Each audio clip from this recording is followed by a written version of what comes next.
Rashtrawadi Congress party Ajit Pawar गट महाराष्ट्र प्रदेश यांच्या वतीने महाराष्ट्र गौरव रथयात्रेचं आयोजन करण्यात आलं।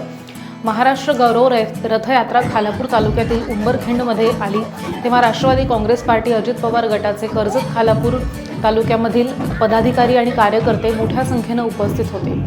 महाराष्ट्र गौरव रथ यात्रेनिमित्तानं राज्याच्या महिला आणि बालविकास मंत्री आदिती तटकरे यांचं जंगी स्वागतही करण्यात आले।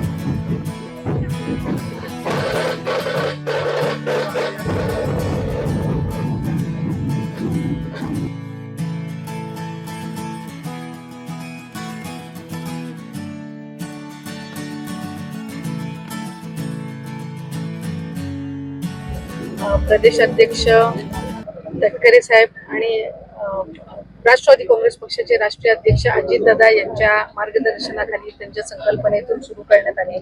महाराष्ट्राला स्थापनेला आपल्या राज्याला 65 वर्ष पूर्ण होत आहेत आणि त्या निमित्ताने जे काही विविध उपक्रम राष्ट्रवादी काँग्रेस पक्षाने हातात घेतलेले आहेत त्याच्यामधील हा एक उपक्रम आहे जिथे प्रत्येक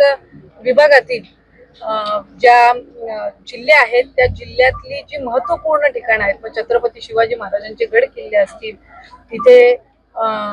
जन्माला आलेले किंवा ज्यांनी तिथं आयुष्य व्यतीत केलं असे महामानव असतील किंवा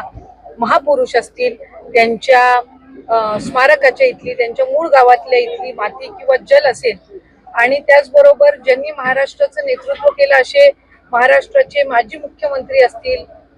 वर्तमान कालावधीमध्ये जे प्रतिनिधित्व करत आहेत ते असतील, त्यांच्या मूळ ठिकाणची किंवा गावची जी काही माती किंवा जल आहे याचं संकलन करून एक यात्रा काढण्यात यावी महाराष्ट्र राज्यातून, अशा पद्धतीची ही मूळ संकल्पना आणि कोकण विभागातल्या आज रायगड जिल्ह्यामधनं ही यात्रा आज प्रस्थान करत आहे। आणि